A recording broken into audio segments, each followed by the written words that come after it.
The United States government opened Oregon's first Indian boarding school in 1880. For 100 years, the Klamath, Modoc, and Wahoo children were forced into boarding schools with the goal of assimilating Native Americans into mainstream society.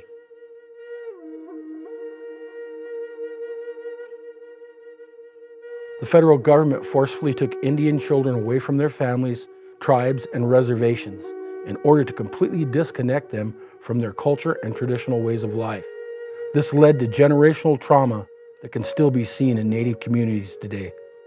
I was 8 years old. We drove on to Albany and we pulled up in front of this huge home, and my brother and I were both excited because they brought the suitcases out too, and they said, wow, maybe we're going to get to spend the night in this big house. Mom and Grandpa took us up, and one of the nuns took my hand and one of the nuns took my brother's hand, and Mom and Grandpa turned around, went down the stairs, never looked back, and my brother started crying and screaming, and down he went, said, shut up by the hair, and into the door. He was really emotional, and it took 3 or 4 slaps to shut him up and set him down, and that was a welcome to St. Mary's Academy in Albany, so it was traumatic to no end. Upon arriving at the boarding schools, Native children had their hair cut, traditional clothing removed, and were punished for speaking their language or practicing their traditional ceremonies. You spoke their language, they got in trouble, and there was this room.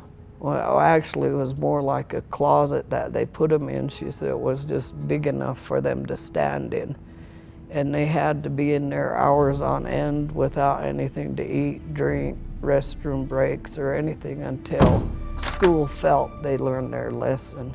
And she told me, you don't want to learn that lesson, and it's better that you don't even learn our culture, because all it'll do is get you in trouble.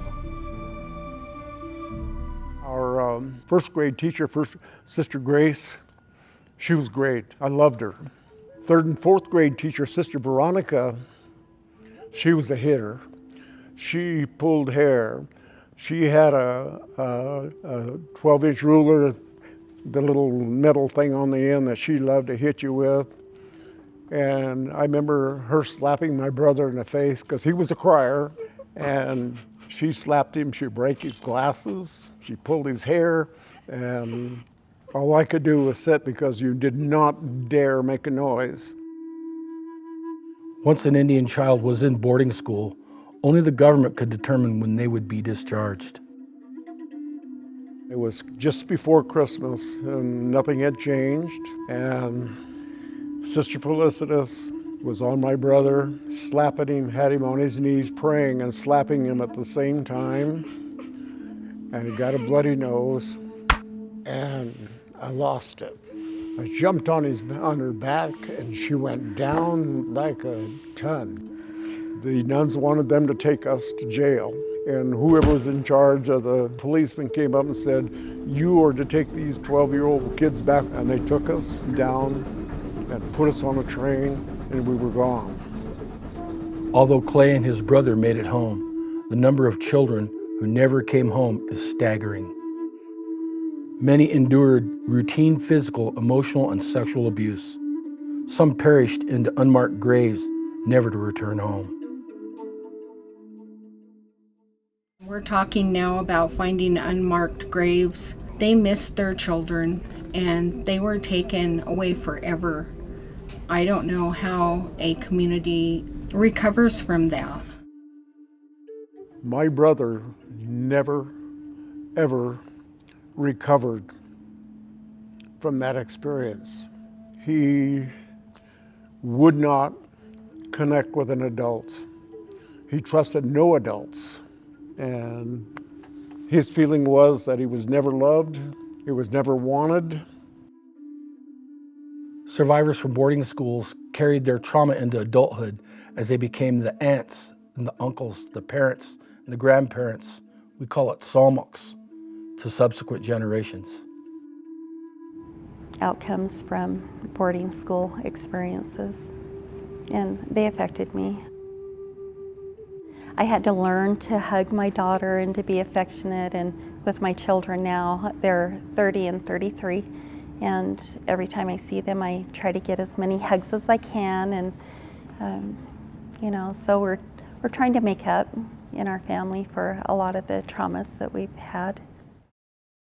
Our strength and resilience has sustained our communities through this turbulent time. We are now learning from the experiences that our elders have endured. We are learning how truly strong our ancestors were and are. We weep for who and what we've lost, but we celebrate those who came home and found the will and determination to give back to their families, communities, and tribe. Remember me, when the sun comes up in the morning sky. There I will be, soaring with the eagle so high, feeling free. Remember me, down the road, hand in hand, you and me. Hey, oh, hey, oh, hey, oh. Hey, oh, hey. Hey, we are with it, oh. Hey, oh, hey. Hey, we are with it, oh. Hey, oh, hey. Hey, oh, hey. Hey, we are with it, oh, hi, oh, hey. Hey, oh, hey, oh, hey, oh. Remember me, when the sun comes up in the morning sky. There I will be, soaring with the eagle so high, feeling free. Remember me.